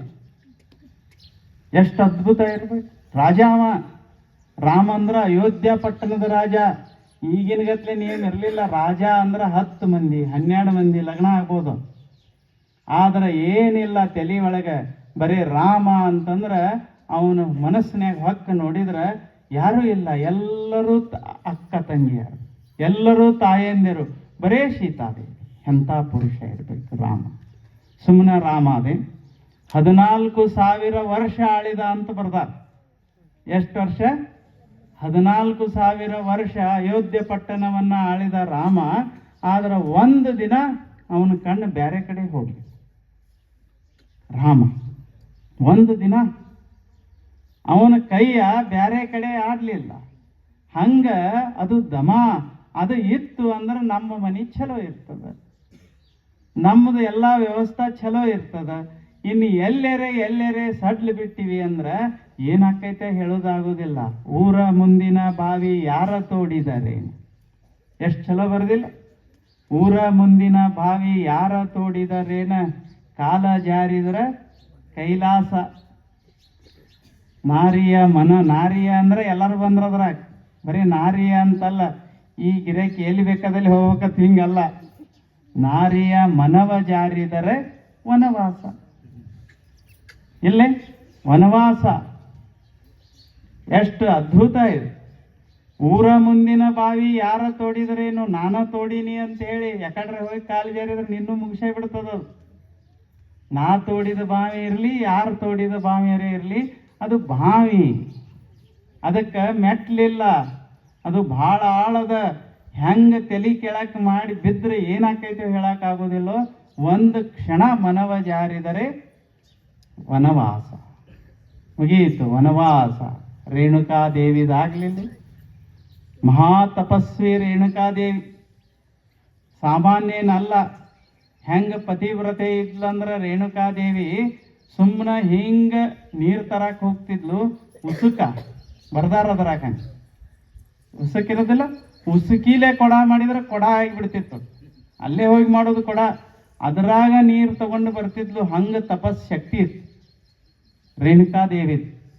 ಒಂದು ದಿನ ಹೋದ್ಲು, ಇವ ಜಮದಗ್ನಿ, ಮೊದ್ಲ ಅಗ್ನಿ, ಜಮದಗ್ನಿ ಅಂತಂದ್ರೆ ಯಾವಾಗಲೂ ಸಿಟ್ಟು ಅನ್ನೋದಿಲ್ಲ, ಯಾವಾಗ ಸಿಟ್ಟು ಮುಗಿನ ಮ್ಯಾಲ ಅಟ್ಟು ಸಿಟ್ಟ. ಇವ ರೇಣುಕಾದೇವಿ ಒಂದಿನ ಹೋದ್ಲು, ನೀರು ತರ್ಬೇಕತ್ ಹೋದ್ಲು. ಆ ನೀರು ತರ್ಬೇಕತ್ ಹೋದಾಗ ಹೊಳ್ಯಾಗ ಇಬ್ಬರಿದ್ರು. ಅಲ್ಲಿ ಅವ್ರು ಆಟ ಆಡ್ಕೋತ ನಿಂತಿದ್ರು, ಗಂಡ ಹೆಂಡತಿ. ಅವ್ರು ಈಕಿ ಹೊಂಟಿದ್ಲು, ಸುಮ್ಮನೆ ಹಿಂಗೆ ಹೋಯ್ತು ಪಾಪ. ಮತ್ತೆ ಅಲ್ಲಿ ಹೋದಾಗ ಕಣ್ಣು ಹೋಯ್ತು, ಅಟ್ಟ ಹೋಗಿದ್ದು ಶುರು ಅಲ್ಲ, ಅದು ಒಳಗೆ ಮನಸ್ನ್ಯಾಗ ಬಂತು. ಅಷ್ಟಕ್ಕೆ ನಿಂದಿರ್ಲಿಲ್ಲ. ಆಕಿ ಬರೇ ವಿಚಾರ ಮಾಡಿದ್ಲು ಇಷ್ಟ. ಆಕೇನು ಅಲ್ಲಿ ಹೋಗಿ ಅದನ್ನೇನು ಮಾಡಿರ್ಲಿಲ್ಲ, ಏನಿಲ್ಲ. ಏನು ವಿಚಾರ ಮಾಡಿದ್ಲು ಅಂದ್ರೆ, ರೇಣುಕಾದೇವಿ ನಾನಾ ಅಲ್ಲಿದ್ರು ಎಷ್ಟು ಚಲೋ ಇತ್ತು ಅಂತ ಇಷ್ಟ ಅಂದ್ಲ ಅಷ್ಟ. ಹೆಂಗದನು, ಆಕೇನು ಅಲ್ಲಿ ಹೋಗಿಲ್ಲ, ಏನು ಮಾಡಿಲ್ಲ. ಕತಿ ಅಂದ್ರೆ ಏನಾಗ್ತದಂತವ್ರು ಬರ್ದಾರ. ದಮ ಭಾಳ ಮಹತ್ವದ್ದು. ಆಕೇನ ಅಲ್ಲೇನು ಹೋಗಿದ್ಲೇನು ಪಾಪ, ಹಿಂಗೆ ಹೊಂಟಿದ್ಲು, ಸುಮ್ಮನೆ ಬಂತು ಮನಸ್ನ್ಯಾಗ. ನಾನಾ ಆ ಜಾಗದಾಗ ಅವ್ರು ಏನು ಹೆಣ್ಮಕ್ಳು ಅದಾರ, ಅವ್ರ ಬದಲಿ ನಾ ಇದ್ರೆ ಎಷ್ಟು ಚಲೋ ಇತ್ತು ಅಂತ ಇಷ್ಟ ಅಂದ್ಲು. ಕೊಡಾನ ಆಗಲಿ, ಮುಗ್ದ ಹೋಗಿತ್ತು. ಬರೋದ್ರಾಗ ದೊಡ್ಡ ಕತಿನ ಆಯ್ತು, ಗೊತ್ತದಲ್ಲ. ಶಿರನ ಹೋಯ್ತು ಮಗನಿಂದನ, ಪರಶುರಾಮನಿಂದನ. ಹಂಗ ಶಿರಾ ಹೋಗುದಂದ್ರೆ ನಮ್ಮ ಮಾನ, ನಮ್ಮ ಮರ್ಯಾದೆ, ನಮ್ಮ ಮನಿ ಎಲ್ಲ ಗಟ್ಟಿಯಾಗಿ ಇಳಿಬೇಕಾಗಿತ್ತಂದ್ರೆ ನಮ್ಮೂ ಎಲ್ಲ ಗಟ್ಟಿರಬೇಕು. ದಮ ಭಾಳ ಮಹತ್ವದ್ದು. ನಾವು ಆರೋಗ್ಯವಾಗಿರ್ಬೇಕಾದ್ರೆ ಏನು ತಿನ್ಬೇಕೋ ಅದನ್ನ ತಿನ್ಬೇಕು. ಸುಮ್ಮನೆ ನ್ಯಾಲಿಗೆ ಐತೆ ಅಂತೇಳಿ ಯಾಕಾಡ್ರೆ ಹರಿದು ಬಿಟ್ರೆ ಅದರಾಗ ಏನು ತಿಂದ್ರೆ ನಾವು ಆರೋಗ್ಯವಾಗಿರ್ತೀವಿ. ಅದರಕ್ಕೆ ಹೇಳಿಲ್ಲ, ಅದರಕ್ಕೆ ಕಹಿ ಉದರಕ್ಕೆ ಸಿಹಿ. ಸ್ವಲ್ಪ ಕಹಿ ಹತ್ತಿದ್ರು ಸ್ವಲ್ಪ ತಿಳ್ಕೋ, ಆದ್ರೆ ಅದು ಆರೋಗ್ಯಕ್ಕೆ ಚಲೋ ಇರ್ತದ. ಚಲೋ ರುಚಿ ಇದ್ದದ್ದೆಲ್ಲ ನಿನ್ನ ಆರೋಗ್ಯ ಸುಧಾರಿಸ್ತದಂತಲ್ಲ. ರುಚಿ ಅದ ಅಂತ ಏನು ಯಾವಾಗ ಬೇಕಾದಾಗ ತಿನ್ಕೋತ ಹೋದ್ರೆ ಹಾಸಿಗೆ ಹಿಡಿಬೇಕಾಗ್ತದೆ, ಆಗೋದಿಲ್ಲ.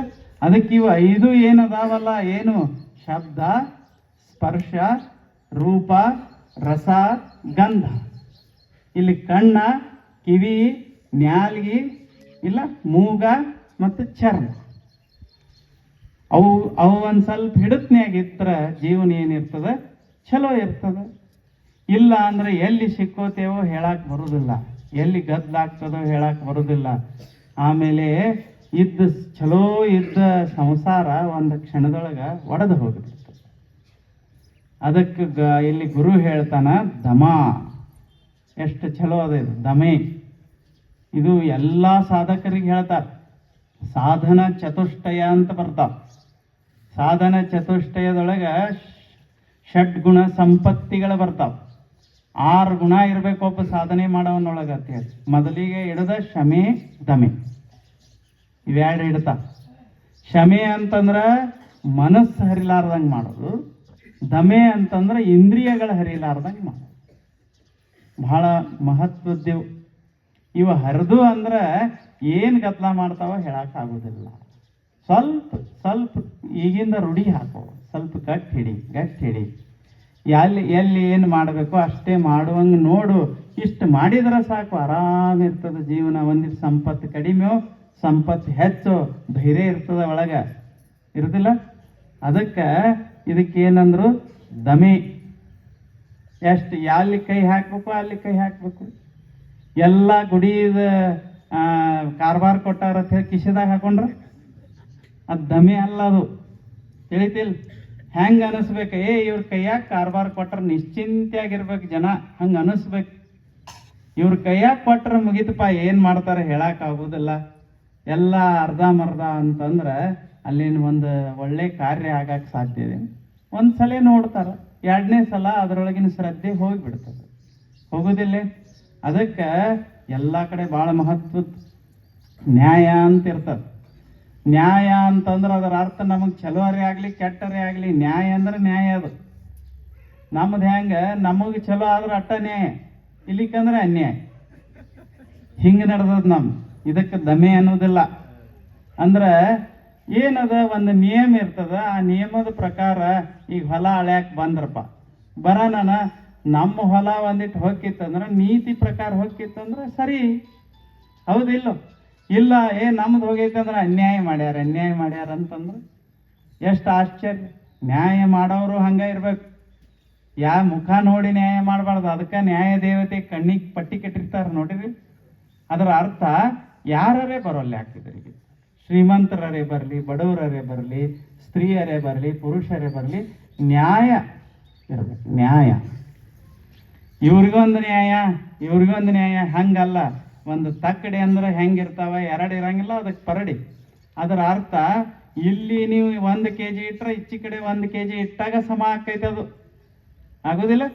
ಮತ್ತು ಕೈಯಾಗ ಏನ್ರ ಗದ್ಲ ಮಾಡಿದ್ರ ಈ ಕಾಡಿ ಹಂಗಾಗಬಾರ್ದು. ಅದು ಹೆಂಗ ತಕ್ಕಡಿ ಈ ಕಾಡಿ 1 kg ಕಲ್ಲಿಟ್ರೆ ಇಲ್ಲಿ ನೀವು ಏನು ಕೊಡ್ಬೇಕತ್ತೀರಿ 1 kg ಇಟ್ಟಾಗ ಸಮ ಆಗೋದು. ಅದಕ್ಕೆ ನೀವು ಒಂದು ಅರ್ಧ kg ತಗೊಂಡು ಸಮ ಆಗಂದ್ರೆ ಅದು ಆಗೋದಿಲ್ಲ. ನಿಮ್ಮ ಎಲೆಕ್ಟ್ರಾನಿಕ್ಸ್ ಏನ್ರ ಸ್ವಲ್ಪ ಗದ್ಲ ಮಾಡ್ಬೋದು, ಕರೆ ಇವು ತಕ್ಕಡಿ ಹಂಗೆ ಗದ್ಲ ಮಾಡೋದಿಲ್ಲ. ಹೆಂಗೆ ತಕ್ಕಡಿ ಸಮ ಅದನೋ ಹಂಗೆ ನಾವು ಜೀವನದೊಳಗೆ ಸ್ವಲ್ಪ ನ್ಯಾಯಯುತವಾಗಿ ಇದ್ದೇವೆ, ಎಲ್ಲ ನ್ಯಾಯದಾಗಿದ್ದೇವೆ ಅಂತಂದ್ರೆ ಆವಾಗ ಜೀವನ ಏನಿರ್ತದ, ಸುಂದರವಾಗಿರ್ತದ. ದಮೆ ಇಂದ್ರಿಯಗಳ ನಿಗ್ರಹಿಸಿಕೊಳ್ಳೋ ಎಷ್ಟು ಚಲೋ ಇಲ್ಲ ಇವು. ಅಂದ್ರೆ ನಮ್ಮ ದನ ಒಂದಿಟ್ಟು ದವಣ್ಯಾಗ ಗಚ್ಚಿ ಕಟ್ಟಬೇಕು. ಹಿಂಡಿನೊಳಗನ ಕುರುಬನ ತೋಳ ತಿನುವಾಗ ಕುರಿ ಮಾಣಿಸಬಲ್ಲುದೆ ಹೇಳ್ತಾರ. ಬಿಬ್ಬಿ ಬಾಚಯ್ಯ ಅಂತಾರ. ಎಲ್ಲ ಕುರಿಗಳನ್ನ ನಾವು ಗಚ್ಚಿ ಇಟ್ರೆ ಚಲೋ, ಸರಿಯಾಗಿ ತಗೊಂಡು ಹೋದ್ರೆ ಚಲೋ. ಎಲ್ಲರೇ ಹೊಕ್ಕಿನತ್ ಯಾರ್ದರೆ ಹೊಲ್ದಾಗ ಬಿಟ್ರೆ ಅವಾಗ ಆ ಹಿಂಡಿನ ಮಾಲೀಕನ ಬಿಡ್ತಾನೆ, ನಾವು ಹೊಲ್ದಾವ ಬಡದು ಬಿಡ್ತಾನೆ, ಬಿಡಂಗಿಲ್ಲ. ಹಂಗ ನಾವು ಎಲ್ಲರೂ ಒಂದು ಥರ ಕುರಿ ಕಾಯೋರು ಇದ್ದಂಗ. ಯಾಕೆ ಇವೆಲ್ಲ ಇಂದ್ರಿಯಗಳಂದ್ರೆ ಕುರಿ ಇದ್ದಂಗ, ಇವತ್ತನ್ನು ಸರಿಯಾಗಿ ಕಾಯಬೇಕು ಅಂತ ನಾವು ಹಿಂಡಿನೊಳಗನ ಕುರುಬನ ತೋಳ ತಿನ್ನುವಾಗ ಕುರಿ ಮಾಣಿಸಬಲ್ಲುದೆ. ಆ ಕುರಿ ಏನು ಹಂಗ ಹೋಗ್ತಾವ ತಿಂತಾವ. ಆಮೇಲೆ ಅವ ಮಾಲೀಕ್ ಬಂದ, ಹೊಲ್ದವ ಬಂದು ಇವನು ಕುರಿ ಕಾಯವನ್ ಬಡ್ಯಾಕತ್ತ. ಅವ ಕುರಿ ಏನ್ರ ಬಂದು ಉಳಿಸ್ತಾವೆ. ಅವಂತಾವ ನಮ್ಗೆ ತಿನ್ನಾಕ್ ಬಿಟ್ಟಿಸ್ಬಿಡಿ, ನೀನು ಇನ್ನೊಂದು ನಾಕೆ ಏಟು ಬಿದ್ರೆ ಬಿಳೋಲ್ಯಾಕಂತ ನಮಗೊಂದು ತಿನ್ನಾಕ್ ಬಿಟ್ಟಿಲ್ಲ ಸಾಕಂತೇಳಿ. ಅದಕ್ಕೆ ಕುರಿ ಕಾಯಂ ಹೆಂಗಿರ್ಬೇಕಂದ್ರೆ ಅದನ್ನು ಸರಿಯಾಗಿ ಕಾಯ್ತಿರ್ಬೇಕು. ಅದನ್ನು ಹೊಳ್ಳಿ ಸರಿಯಾಗಿ ಮನೆಗೆ ತಂದು ಹಚ್ಚಬೇಕು. ಅವಾಗ ಅವ ಏನಿರ್ತಾನ, ಸುರಕ್ಷಿತವಾಗಿರ್ತಾನೆ. ಹಂಗೆ ನಮಗೆ ದೇವರು ಕಳಿಸ್ಯಾನ. ಇವೊಂದು 5 ಕುರಿ ಕೊಟ್ಟು ಕಳಿಸ್ಯಾನ, ಕಾಯ್ಕೊಂಡು ಬರ್ರಿ ಅಂತೇಳಿ. ಇವಾಗ ಕಣ್ಣ, ಕಿವಿ, ಮೂಗ ಇವೆಲ್ಲ ಕುರಿ ಇವು ಕಾಯಕ್ಕೆ ಬಿಟ್ಟಾನ. ಇವ ಕಾಯೋದು ಬಿಟ್ಟು ಹೊತ್ಕೊಂಡು ಮಕ್ಕೊಂಡಾನ. ಮಕ್ಕೊಂಡು ನಾವು ಹೆಂಗೆ ಮಕ್ಕೊಂಡಾನಂದ್ರೆ ಹೊಳ್ಳಿ ಹೇಳಾರ್ದಂಗೆ ಮಕ್ಕೊಂಡಾನ. ಅವು ಎಲ್ಲೆಲ್ಲಿ ಬಾಯಿ ಹಾಕಾಗತ್ತವು, ಎಲ್ಲೆಲ್ಲಿ ಏನು ಮಾಡ್ಯಾವು. ಆ ದೇವರ ಈ ಜಗತ್ತಿನ ಮಾಲೀಕ. ಆಮೇಲೆ ಅವ ಒಂದು ಕೈ ನೋಡ್ಕೋತಾನ ಇಲ್ಲ. ಹೆಂಗೆ ಆ ಹೊಲದ ಮಾಲೀಕ ಬಂದು ಬಡಿತಾನೋ ಹಂಗೆ ದೇವ್ರು ಬಡಿತಾನ ಅಂತ. ಅದಕ್ಕೆ ಇದು ದಮೆ ಅನ್ನೋದು ಭಾಳ ಮಹತ್ವ. ಚಲೋ ಇಲ್ಲ. ಒಂದೇದು ದಾನ ಸ್ವಲ್ಪ ಕೊಡ್ಬೇಕು. ಈಗ ಪ್ರವಚನ ನಡೆದೈತಿ, ಇದ್ರ ಹಿಂದೆ ಅವ್ರದ್ದು ಎಷ್ಟೋ ಕಷ್ಟ ಇರ್ತಾವ. ನೀವು ಬಂದವರೆಲ್ಲ ಬರೀ ತಂಡಕ್ಕೆ ಕೂತ್ರ ಒಂದು ಸ್ವಲ್ಪ ಏನು ಚಲೋ ನಡೆದೈತಿ, ನಮ್ದಾಟ ಇರಲಿ ನಿಮ್ದಾಟ ಇರಲಿ ಅಂತ ಒಬ್ರಿಗೊಬ್ರು ಮಾಡ್ಕೋತ ಹೋದ್ರೆ ಇದು ಹೆಚ್ಚು ಹಾಕೋತ ಹೋಗ್ತದೆ. ಅವ್ರಿಗೇನು ಕಡಿಮೆ ಆಗೈತಿ, ಹಂಗಾಗೈತಿ ಹಿಂಗಾಗೈತಿ ಅಂದ್ರೆ ಮಾಡಾಕ ನಿಂತಾಗ ಗೊತ್ತಾಗ್ತದ. ಎಲ್ಲ ಏನ್ರಿ ಒಂದು ಕಾರ್ಯ ಮಾಡ್ಬೇಕಂದ್ರೆ ಏನು ಸುಮ್ಮದ ಏನು, ಅದ್ರ ಹಿಂದೆ ಎಷ್ಟು ತ್ರಾಸ, ಅವ್ರ ಶ್ರಮ. ನಮ್ದೇನು ಇರ್ತದೆ, ನಾವು ಮಕ್ಕಳದು ಮುಂಜಾನೆ ಬಂದು ಇಲ್ಲಿ ಕುಂಡ್ರದು, ನೀವು ಮಕ್ಕಳದು ಸುಮ್ಮನೆ ತಂಡಕ್ಕೆ ಕುಂಡ್ರದು. ಅದ್ರ ವ್ಯವಸ್ಥೆ ಮಾಡೋರ ತಲೆಯೊಳಗೆ ಎಷ್ಟು ತಾಪ ಇರ್ತದೆ. ಒಂದಿನ ಲಗ್ನ ಮಾಡಿ ನೋಡ್ರಿ, ನಿಮ್ಗೆ ಗೊತ್ತಾಗ್ತದೆ. ನೀವೆಲ್ಲ ಮಾಡಿದವ್ರ ಅದೇ ಲಗ್ನ ಮನೆಯವ್ರಿಗೆ ಎಷ್ಟು ತಾಪ ಇರ್ತದೆ. ಬಂದವ್ರು ಹಂಗೆ ಹತ್ತಿರ್ತಾರ, ಅವ್ರು ಅದು ಕಡಿಮೆ ಆಯ್ತು, ಇವ್ರು ನಮ್ಮನ್ನು ನೋಡಲಿಲ್ಲ, ಏನೂ ನೋಡಲಿಲ್ಲ. ನಿಮ್ಮನ್ನೆಲ್ಲ ನೋಡಿದ್ರಾಗ ಪಾಪ ಅವ್ರದ್ದು ರಾಮಾಯಣ ಆಗಿರ್ತದೆ. ಇಲ್ಲ, ಲಗ್ನ ಮನೆಯಾಗ ಹೋದಾಗ ನಾವು ಅನ್ಬೇಕಿಲ್ಲ, ಹಿಂಗಿದ್ದಾಗ ಆಗೋದ. ಏನೋ ಸೀರೆ ಕೊಟ್ಟಿರೋದಿಲ್ಲ ಇವ್ರಿಗೆ, ಕೊಡಬಾರ್ದಂತ ಕೊಟ್ಟಿರಂಗಿಲ್ಲ, ನೆನಪು ಹಾರಿರ್ತಾರ ಪಾಪ. ಎಷ್ಟು ಗದ್ದಲ ಇರ್ತೈತಿ. ಮುಗೀತು ಅದೇ 50 ವರ್ಷತನ ಅವ್ರ ಲಗ್ನಕ್ಕೆ ಹೋದಾಗ ನಮಗೆ ಮಾಡಿಲ್ಲ ಅವ್ರ ಸೀರೆ. ಇನ್ನು ಅವ್ರ ಕಡೆ ನಾವು ಹೋಗುದಿಲ್ಲ ಅಂತಂದ್ರೆ ಪಾಪ ಅವ್ರು ಎಷ್ಟು ತ್ರಾಸಪಟ್ಟು ಏನು ಮಾಡಿ ಅವರು ಹಂಗೆ ತಪ್ಪಾಗ್ಯದ ಅಂತ ಮನಿತನ ಬಂದು ಸೀರೆ ಮತ್ತು ಅದ್ರ ಜೊತೆ ಮತ್ತು ಇನ್ನೊಂದು ಏನೋ ತಂದು ತಪ್ಪಾತು ಅಂತ ಹೇಳಿ ಕೊಡ್ತಿರ್ತಾರೆ. ಬೇಡ, ನಮಗೆ ಅಲ್ಲೇ ಅವಮಾನ ಆಗ್ಯದ, ಇನ್ನು ಇಲ್ಲಿ ಏನು ಕೊಟ್ಟರು ಬೇಡ ಅಂತಂದ್ರೆ ಹಿಂಗೆ. ಅದು ಮಾಡುವಾಗ ಒಂದಿಟ್ಟು ಹೆಚ್ಚ ಒಂದಿಟ್ಟು ಕಡಿಮೆ ಇದ್ದ ಇರ್ತದೆ. ಅದನ್ನು ಎಲ್ಲರೂ ಸಹಕರಿಸ್ಕೊಂಡು ಹೋದ್ರೆ ಕೆಲಸ ಅದ್ಭುತ ಆಗ್ತದೆ. ಹಿಂಗೆ ಅಡಿಗೆ ಮಾಡಿರ್ತಾರೆ ಲಗ್ನದಾಗ, ಅದು ಉಂಡು ಚಲೋ ಆತ ಅನ್ನೋದು, ಒಂದು ಕಡಿಮೆ ಒಂದು ಹೆಚ್ಚು, ಅಲ್ಲಿ ಹೆಸರಿಟ್ಟು ಬರಬಾರ್ದಂತ. ಅಲ್ಲಿ ಅವ್ರು ಮಾಡಿದವ್ರಿಗೆ ಎಷ್ಟು ತಾಪ ಆಗ್ತದೆ. ನಾವು ಏನರೇ ಒಂದು ಕೆಲಸ ಮಾಡಿದಾಗ ಗೊತ್ತಾಗ್ತದೆ, ಏನೂ ಒಂದು ಮಾಡೋದಿಲ್ಲ, ಬರೇ ಮಾಡೋರಿಗೆ ಹೆಸರಿಟ್ಟು ಗೊತ್ತಾದ್ರೆ ಹಂಗೆ ಆಗ್ತದೆ. ಅದಕ್ಕೆ ಯಾವುದೇ ಒಂದು ಸಮಾಜದಾಗ ಒಳ್ಳೆ ಕಾರ್ಯ ನಡಿಬೇಕಂತಂದ್ರೆ ಎಲ್ಲರೂ ತನು ಮನ ಧನದಿಂದನ ಸಹಾಯ ಮಾಡಿದ್ರೆ ನಡೀತಾವ. ಇವ ಬಂದು ಒಂದಿಟ್ಟು ಸೇವಾ ಮಾಡೋದಿಲ್ಲ, ಮನಸ್ಸಲ್ಲಿ ಚಲೋ ಆಗಲಿ ಅಂತಿಲ್ಲ, ಆಮೇಲೆ ಕಿಶೆದಾಗಂತ ಕೈನ ಹಾಕಂಗ, ಇನ್ನ ಇಲ್ಲೇ ಏನ್ರಿ ಒಂದಿಟ್ಟು ಇದ್ರೆ ತೊಗೊಂಡವ ಹಿಂಗಂದ್ರೆ ಹೆಂಗಾಗ್ತದ? ಸದ್ಗುಣಗಳಿಂದ ಅದು ಚಲೋ ಆಗ್ತದ ದಾನ. ಎರಡನೇದು ದಮ, ಒಂದಿಷ್ಟು ಗಟ್ಟಿ ಇರ್ತದೆ. ಇಷ್ಟಾತಲ್ಲ, ಇನ್ನು ಅವ್ರ ಯಜ್ಞ, ತಪ, ಸ್ವಾಧ್ಯಾಯ, ಅರ್ಜವ, ಇವು ಒಂದಕ್ಕಿಂತ ಒಂದು ಗುಣ. ಇವತ್ರ ನಾವು ಪ್ರಯತ್ನದಿಂದ ಬೆಳೆಸ್ಕೋಬೇಕು. ಅವು ತಾನ ಬರ್ತಾವಂತಲ್ಲ, ನಾವ ಜೀವನ ಅಂದ್ರೆ ಇದನ್ನು ರೂಪಿಸ್ಕೋಬೇಕು. ನಾವು ಇರ್ತೇವೆ, ಎಲ್ಲ ಒಂದಿಟ್ಟು ತಪ್ಪು ಮಾಡ್ತಿರ್ತೀವಿ, ಎಲ್ಲ ಮಾಡ್ತಿರ್ತೀವಿ. ಹಂಗೆ ಕಳ್ದಂಗೆ ನಾವು ಶಿಸ್ತಾಕೋತ್ ಹೋಗಾಕ ಇರ್ತಾರನ್ನ ಎಲ್ಲ ಹೇಳ್ಯಾರ. ಇನ್ನು ನೀವು ಯಜ್ಞ, ತಪಸ್ಸು, ಸ್ವಾಧ್ಯಾಯ, ಆರ್ಜವ ಇನ್ನೂ ಭಾಳ ಅದಾವ. ಇದು ಒಂದರಾಗ ಮುಗೀತು ನಿಮ್ಮ ಶ್ರಾವಣ ಇಟ್ಟರಾಗ. ದಾನ ಒಂದನೇದ್ದು ಏನು ಹೇಳಿದ್ರು? ಅಭಯ. ಎರಡನೇದ್ದು ಸತ್ವ ಸಂಶುದ್ಧಿ. ಮೂರನೇದ್ದು ಜ್ಞಾನ ಯೋಗ ವ್ಯವಸ್ಥಿತ. ನಾಲ್ಕನೇದ್ದು ದಾನ. ಐದನೇದ್ದು ದಮ. ಇಷ್ಟಂತ ಗೊತ್ತಾತ್ಲ, ನೆನಪು ಹರಿದ್ರಿ ಅವು ಭಾಳ ಚಲೋ. ಇನ್ನು ಮುಂದೆ ಇನ್ನ 4 ಅದಾವಲ್ಲ, ಇವು ನಡೀತಾವ. ಎಲ್ಲಿ ನಡೀತಾವ ಅಂದ್ರೆ ಸಾಯಿ ಬಳಗದ ಪ್ರವಚನದಾಗ ಇವು ಮುಂದೆ ನಡೀತಾವ. ಅಲ್ಲಿ ಬರ್ರಿ 27ರಿಂದ. ಇವತ್ತೆಷ್ಟು ತಾರೀಕ? 22. ನಾಳೆ ಮುಗೀತದೆ 23. 24, 25, 26 ನಿಮ್ಮ ಹೊಲ ಮನೆ ಕೆಲಸ ಮಾಡ್ಕೊರಿ. ಮಾಡ್ಕೊಂಡು 27ನೇ ತಾರೀಕು ಅಲ್ಲಿ ಬರ್ರಿ. ಅಲ್ಲಿ ಮತ್ತೆ ಇವು ಮುಂದೆ ನಡೀತಾವ. ಇಷ್ಟು ದಿವಸ ಭಾಳ ಸಂತೋಷವಾಗಿ ಶ್ರಾವಣ ತಿಂಗಳದ ಸತ್ಸಂಗ ಮಾಡಿದ್ರಿ. ನಾವು ಒಂದು 3 ತಿಂಗಳ ಹಿಮಾಲಯಕ್ಕೆ ಹೋಗಿದ್ವಿ. ಇನ್ನು ಇಲ್ಲಿ ಬರಬಾರ್ದು 2 ಪೂಜ್ಯರು ನಮ್ಮ ಊರಿಗೆ ಬರೋರ್ದ. ನಾಳೆ 6 ಗಂಟೆ 10 ನಿಮಿಷಕ್ಕೆ ಕಾರ್ಯಕ್ರಮ ಚಾಲು. 6:30ಗಲ್ಲ. ನೀವು ಎಷ್ಟಕ್ಕೆ ಬರಬೇಕು? 6ಕ್ಕೆ ಬರ್ಬೇಕು.